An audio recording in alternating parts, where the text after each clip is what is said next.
Good morning, sixth grade. Here we are with part 6 of Zane and the Hurricane. So, chapter 23. Glaring at the boarded up houses, Mr. True says, "One of them stay-behinds must have took it." He cups his hands to his mouth and shouts, "That my canoe you stole. My own canoe, bought and paid for." His powerful voice echoes through the neighborhood. In the distance, the crazy-sounding dogs bark a little higher, but from the boarded up houses, nothing but the steady hum of generators. Malvina collapses on the gym bag, skinny arms resting on her knobby knees. "Ain't far," she says, so furious her eyes are practically glowing. Meanwhile, Bandy plops his head on my feet with a heavy sigh, like we want him to move from this spot. He'll have to be carried, which is not going to happen. "I think we should get out of here," I say, my own anger rising. And fear, too. Fear of what might happen if we stay. The old man gives a thoughtful look and nods in agreement. "I expect you right. Folks would steal a canoe from the likes of us. Who knows what they do once the sun go down." "Ain't far," Malvina repeats. "Get you up, darlin'," he says, voice going soft. "Fair don't figure. What's done is done." She takes his hand. "Where you go now, True?" "Where I've been trying to avoid, the Superdome. The mayor, he say don't even think about going to the dome less you got nowhere else. Shelter of last resort, he call it." "Ha, last resort means they got no food, no water, no beds, no nothing. Last time, Hurricane George, I think it was, the dome got tore up and trashed real bad. But since we've been deprived of our transportation, we got no choice. We got to stop there for a night. It'll be okay. Somebody at the dome is bound to help this boy find his family. We rest up to get our strength, and then you and me, darling, we cross the river and go on to Algiers. I visit with my cousin. Belinda's a real nice woman. She run an animal shelter there by her house. I expect she'll give us shelter too, till we get on our feet. So, you with me on my plan?" "I'm with you, True." "Thank you, darling." He takes a deep breath and we set off, away from the big white houses and the shotguns and the stealers of battered old canoes. "Easy now, one step at a time," he says. "Got us a good plan. Gonna be okay." No choice but to keep moving, slow as that might be with an old man limping, and 2 kids trying to hold him up, and a little dog that doesn't understand why the humans are so unhappy. Our eyes stinging with the stench of filthy floodwater, bugs eating us alive in the fearsome heat. The true fact is, I never felt so miserable or hopeless. But Mr. True say if we get to the Superdome, there might be help. Might be. We keep to the soggy edge of the floodwaters, winding through blocks of small, drowned houses, some crushed to soggy splinters, some tipped from their cinder block foundations, as if the muddy ground wants to swallow them up, but can't quite choke them down. The stink is so awful it hurts. Mr. True says there must be dead bodies trapped inside some of the houses, but there's nothing we can do about it. Their trouble's over, he says softly. They in heaven now. Heaven smell like that? Ew. Show some respect, child. Why, nobody come and get him? I don't know, darling. World's gone crazy, I guess. Another block, and we have a little rest, okay? On the next block, the stench isn't quite so bad. Just regular garbage smells. The sky's dirty, too, with plumes of ugly smoke, and everywhere you look, there's a wreckage from the flood. Like some monster barfed up all the garbage in the world and coated it with mud and slime. Progress is slow, partly because the flood doesn't have us a straight path, and partly because Mr. True can't hardly walk. His ankle is swollen up to about twice normal size. Every step makes him groan in pain, although he tries to hide it. "Pay no heed," he says, wincing. "Ain't as bad as it looks." But it is. Probably much worse, according to the worried eyes behind his clunky black frame glasses. "Maybe we could get some ice," I suggest. "My mom sprained her ankle once, and ice cubes make the swelling go down." He chuckles. "That's a good idea, but ice cubes are rare as icebergs in New Orleans in this heat, especially with the power out." "They had some ice in the coolers back at the school," Malvina says excitedly. "We could get some of that." We're a long way from that school, and a long way from Dylan Toomey. At least I hope we is. "I could sneak in," she offers. "They'd never even see me." "I bet you could, and you're an angel to offer. But we closer to the dome. Maybe they got ice at the dome, or at least a doctor to fix me up. Now, you children, stop worrying, you hear me? Old True been through worse, and he could get through this too. We keep going, but real slow, and not just because Mr. True is limping so bad. The ruined streets, all the junk and damage make the going difficult, and we're still finding our way through the wreckage as the sky starts to dim. Night is coming, and it's coming fast. Malvina, where'd that dome? Oh, Malvina says, where's that dome? How far we gotta go, True? It's gonna be all the way dark soon and no streetlights. You're right, darling. It's taking longer than I expect. I guess we best find a place to rest our bones. I'm afraid of them houses, True, says Malvina, her voice hushed. And what she really means is she's afraid of the dead bodies that might be inside. And to be honest, me too. We start looking for shelter, keeping away from the scary houses. See that over there? Mr. True says, maybe try that. He indicates a small garden shed that washed up on the shore of the floodwaters. Tilted a bit, but more or less intact. An old thing with plywood sides and a battered metal roof. Big enough to hold, at most, a lawnmower or two. And that's exactly what's inside.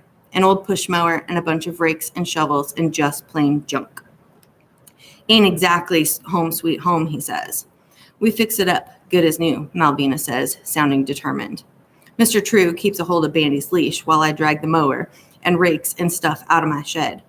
Malvina gets busy with the shovel, clearing out the stinky mud. She's moving so fast I can't hardly keep up with her. And by the time the last of the daylight fades from the sky, we're jammed inside that little shed. 3 people and a dog, and glad to be there. Glad to be anywhere other than out in that back darkness of the drowned city. Huddled inside the shed, we can't see one another's faces, but that doesn't matter. The shed is good. There are less bugs than outside, and it feels safer to be hidden away from the night. And to tell you the truth, Malvina isn't the only one scared of the dark. The dark wouldn't be scary at home, in my own room, but in the heat of the drowned city, in the darkness, is like something alive, rubbing up against you. Or worse, something dead. Stupid thoughts. Get real, you moron. The real stuff is bad enough without being spooked by stupid scenes you remember from stupid horror movies. The only thing coming to get you tonight is hungry mosquitoes. Keep that in mind and be glad you're not alone. We good, says Mr. True. I'm fine, I say. You? It's all good. Tomorrow going to be better. It has to be. Malvina hums a tune as she roots around inside the gym bag, cans clinking. Supper time, she announces, pressing a plastic bottle and a tin can in my hands. The bottle's easy. It's water, but I don't know what to do with the can. It doesn't have a pop-top lid, so how am I going to open it without a can opener? Mr. Trudell Manning to the rescue. Patience, he says. I got my little knife, and if I can reach into my pocket. In the dark, we pass him our cans. He has to feel along the edge for what he calls the sweet spot, for the blade on his jackknife. I didn't know I could be so hungry after all that grilled food I stuffed down at the school. That was hours and hours ago. Seems like days, really. And my stomach is making a fuss by the time Mr. True finds my hands and carefully places the opened can in my clutching fingers. I dip in and find not the vegetables I've been expecting. Anything edible would have been okay. No problem there. But the slippery deliciousness of cold raviolis. Okay, not cold exactly. They're more like air temperature, which is practically hot. But it doesn't matter because these are the most delicious raviolis ever in the history of the planet. They're so good and satisfying that it physically pains me to save a few for Bandy, huddled in my lap and waiting patiently for whatever I'm willing to spare. He nibbles at the raviolis delicately, licking my fingers as he licks the sauce from my hand and makes a contented noise. Good dog, Bandy. But I'm thinking, Zane Dupree, what a rotten crud you are. I'm not wanting to share with your own dog. After we finish eating, we're sitting in the steamy dark, kind of quiet for a while. You can't help it. I'm expecting something bad to happen because bad things keep happening to us. And there's no way to know what it will be. The next bad thing, because that's the way it works. I can see that now. That's part of what makes it so bad, that you don't know what it will be or when it will happen. Mr. True must have picked up on my dark mood. I expect you children are worried. Truth, I'm worried too. But no matter what, we stick to the plan. Sun come up, get you to the dome, find a phone that works, people there to help you. Bound to be. Zany, get with his family. Malvina let her mama know she's okay. What about you, True? Malvina says. Oh, I'll be fine. Get you to the dome. They fix you up, right? Uh-huh. And in case I forget, darling, after you call your mama, I want to call my cousin Belinda Manning in Algiers. Her number's listed in the book. Last Chance Animal Shelter. Can you remember that? I remember, Malvina says in a very small voice. Say it for me, darling. Last Chance Animal Shelter. And Zane, while I'm thinking, Belinda knew your daddy, Gerald Dupree, and his brother, James Dupree. At the time, we all live in the same neighborhood as Miss Trissy and her boys. And Belinda, she just about their age. I'm older, see, so I wasn't paying much attention to them boys. Belinda, she knew them. She knows what happened, how James got killed, and why my father ran away. I expect she does. No doubt Miss Trissy tell you the story in her own good time. But in case she don't, and you want to know, call Belinda Manning at the Last Chance Animal Shelter and tell her you a friend of mine. Son should know about his daddy, even if he gone, especially if he gone. Maybe you think it don't matter, but it do. Okay, I say. Late in the night, I wake up to the sound of a running motor, and for a moment, I think it's a big car outside. My mom's come to find me, but it's not a motor. It's the old man snoring loud enough to shake the walls of the garden shed, snoring and moaning a little between snores. You awake? Malvina whispers urgently. Yeah, I've been thinking. Uh-oh, I say. Oh, you funny. Serious, though, you and me. We got to make a promise. Whatever happened, we take care of True like he take care of us. Because if his foot is bad in the morning, he gonna tell us go on ahead, not to worry about none of him, and he'd be okay, which he won't. So you promise? Sure. You mean it? Whatever happened, whatever he say, we don't leave True behind. You down with that, New Hampshire boy? You promise on your heart? I promise on my heart. Her hand finds my hand. You my brother, she whispers. We blood. Chapter 24. Top of the 10. The next morning, just as she figured, Mr. True says the plan has changed, and we're going to go on ahead without him. We're going to get you to the dome. You can't tell them where I'm at, he says. They send an ambulance. Malvina rolls her eyes. Have you seen any ambulance? I ain't no ambulance. Forget it, True. You coming with us. Me and Zane, we going to carry you. Nah, that ain't going to work. It's too far. I'm going to draw you a map. They go back and forth like that for a while, one getting more stubborn than the other. Him not giving up on the idea that we should go on without him, and Malvina shaking her head and saying, nuh-uh, no way, forget about it. All the time I'm looking at the girl and thinking, how did she know? Then I remember how sometimes I know exactly what my mom's going to do or say, so maybe it isn't so strange that Malvina would guess that the old man was thinking, since she'd known him all her life. Darling, I promised your mama I'd take care of you, and that's what I'm attempting to do. Don't mention my mama. This ain't about my mama. This about me knowing what I'm gonna do, and that's leave you behind. He appeals to me, suggesting I should talk sense to her. When I look away and start muttering excuses, he goes, what? Oh no, you in this together? You start this willfulness, boy? No respect for your elder? Sorry, sir. Don't fight it, True, Malvina says. We made up our mind. She gets on one side, and I get on the other, and together we raise the old man up. He keeps muttering about disobedient children, but doesn't fight us too much, and we manage to get him clear of the garden shed. Progress is slow, one shuffling step at a time, and Malvina keeps trying to distract us with her dumb jokes. Why the tomato turn red? It saw the salad dressing. What did the ocean say to the ship? Nothing. It just waved. Why do elephants never forget? Because nobody ever tell them anything. After an hour or so, it seemed like a million years, the old man asks if we can stop and rest. As we help him sit down on the curb, he almost faints from the pain. Malvina, hands on her hip, says, man needs a wheelchair. And I want to say, duh, no kidding. But the fiery look in her eyes keeps my big mouth shut. Then her expression brightens, and she makes another stupid joke. What's a wheelchair? A wheel with chairs, or a chair with wheels. Not funny, I say, feeling grumpy and discouraged. Not funny, she agrees, but it might work. Zane, you stay by True. And then she takes off, scampering back in the direction we came from. And soon she's out of sight. I don't know what to think, except she's gone crazy. Mr. True shouts after her to no avail and then turns to me. Go with that girl. Make sure she's okay. She told me to stay. Well, what about, and what are you, a dog? Somebody say stay and you stay? I can't leave you alone, I promised. I won't be alone, he says. The little dog will keep me company. And I hand him the leash.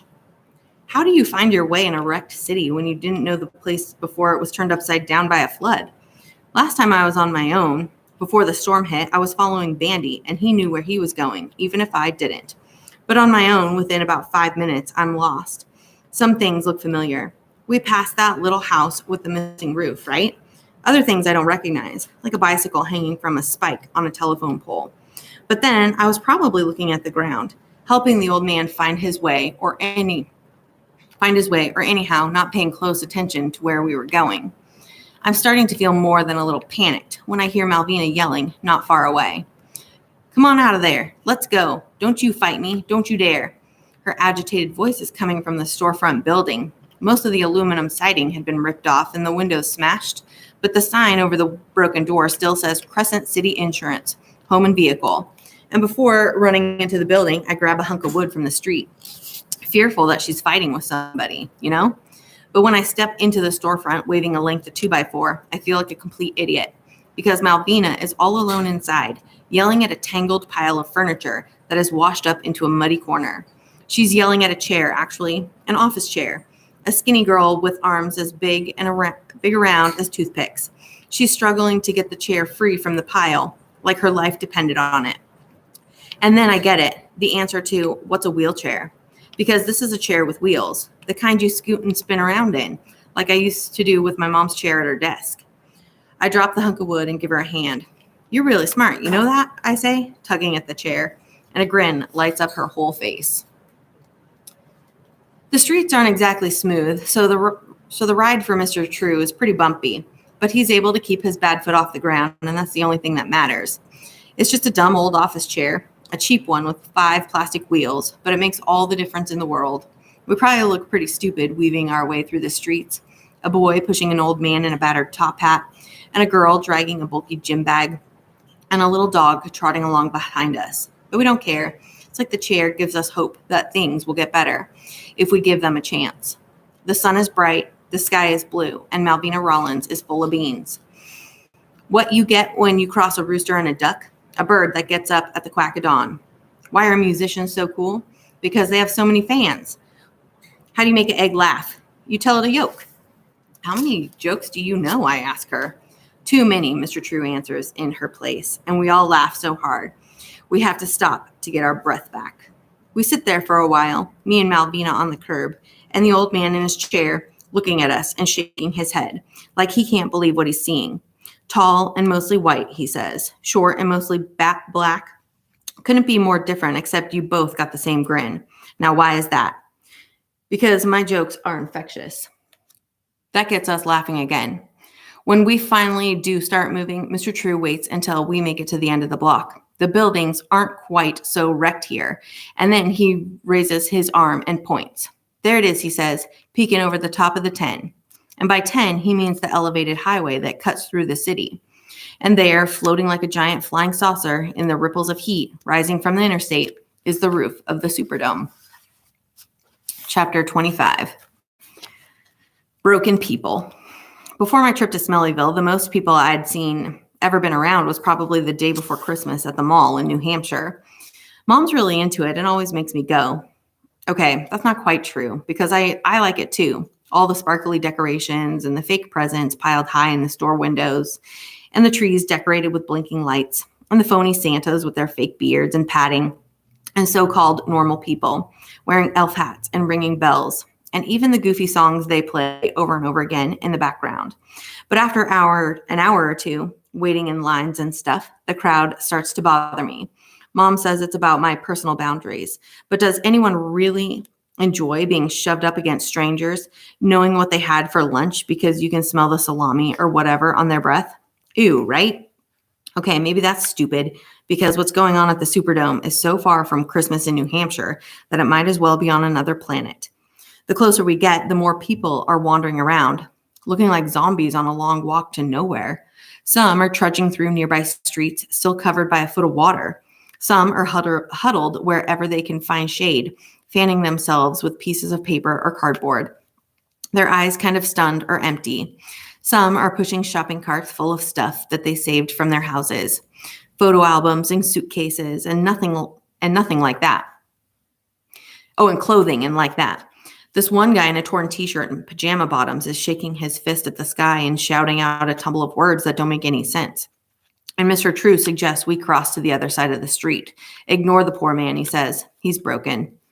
There are lots and lots of broken people. Old people, young people, kids, babies, mostly black folks who come, but some white people too, and a few in between who probably look a lot like me. Not that I'd want to check myself in a mirror, not after days without a shower and wearing clothes that are baked with sweat and soaked in flood water and crusted with dirt from spending the night in a garden shed. Come to think of it, me and Malvina and Mr. True, we probably look like zombies too. The closer we get to the dome, the worse the smell. Okay, this is really gross, but the whole Superdome reeks of pee and poop. And if the outside is this bad, Mr. True says the inside must be so much worse. All them folks crammed in together in this heat. I don't know, darling. Maybe this dome plan is a mistake. But they got doctors, right? Malvina says. Must be doctors and medicine inside. Somebody's going to fix your foot. They're bound to. I hope so, says Mr. True, but he doesn't sound like he believes it. When we get around to the main entrance, there are even more people, hundreds or maybe thousands, too many to count. Some gathered in family clumps and some on their own. Some in wheelchairs or sitting on plastic milk crates. Some are crying and wailing and begging for help, and some are drenched in silence. Many are standing in a long, long line that snakes partway around the building and doesn't seem to move. Men in uniform guard the entrance. City police, some of them, but mostly army-looking dudes with helmets and combat rifles looking like they'd rather be anywhere but there. National Guard, Mr. True says, they in charge. Looking around at the crazy scene, Malvina says, there ain't nobody in charge. She turns to this older woman, propped up in a lawn chair, holding a rain umbrella over her head, attempting to shade herself from the sun, all alone with her belongings in a grocery bag at her feet. Excuse me, ma'am, Malvina says. You know if they got doctors inside? The woman shrugs. If they do, I didn't see none. Old folks dying in there from the terrible heat and no medicine. That's why I come back out onto the street. They trying to do right, those that can, but there's too many people and not enough National Guard. Some of the young men get violent, making threats and smashing up soda machines and stealing what they can. It got so bad that the guard don't want nobody more inside. So they closed the dome? Seemed like it. Might change their mind. They've been doing that too. Is that why all the people are in line? The woman points with her umbrella. That line for the buses. They keep saying, wait for the buses. Buses supposed to take us away, make us someone else's problem. Houston, they say, or Atlanta. Anywhere but New Orleans. We've been waiting and waiting, but they ain't no buses. Hearing the old lady describe the situation, Mr. True gets so discouraged he seems to shrink in his chair. He starts apologizing about how he's messing us up, but Malvina cuts him off. You saying this your fault? She says. Did you make the hurricane? Huh? Did you make the levee fail? Did you make the flood? This ain't on you, True. Yes, it is, he insists. I should have got you out of New Orleans like they told us to. Folding her skinny arms in defiance, Malvina goes, was that old car yours broke? Yes, it broke. Broke and wouldn't run. Did we have money to get us to Baton Rouge or rent a hotel or anything like that? No, we didn't, because you give all your money to help my mama. Did you save me from the rise in water? Yes, you did. So do me a big fat favor and stop saying it's your fault. It ain't your fault. She shouts the last part at the top of her lungs, so clear and strong that for a moment everybody in the crowd outside the dome stares at the little skinny girl with the wild hair and the big voice. Not the least embarrassed, she looks right back at them and grins. True that, she says, raising her fist. And her words seem to echo through the crowd, repeated from one to the next. True that, they all agree. Normally, it's kind of embarrassing when somebody makes a big fuss in public, but not this time. It's really cool hearing all those strangers agree with Malvina. even though a lot of them probably don't know what she's talking about exactly. The crowd doesn't pay attention for long, though, because a big booming noise comes rolling down the street. A shiny black Cadillac Escalade, cruising along with wicked rims and a sound system that makes the ground shake under our feet. So loud you can feel it in your chest, rattling your rib cage. I recognize the song because it's been playing everywhere all summer. Lose Control by Missy Elliott. Boom, boom, boom, boom. Chrome pipes out of sight. And sure enough, the Escalade has chrome pipes, and blue lights and mirrored windows tinted the deepest shade of dark. Boom, boom. Shaking the air, shaking the earth. The Escalade stops beside us. The rear door opens, and out of the cool leather interior slips a scary-looking dude in designer shades and gold chains. Dylan Toomey, as big as life. Okay, guys, that's where I'm stopping for today. So have a good weekend.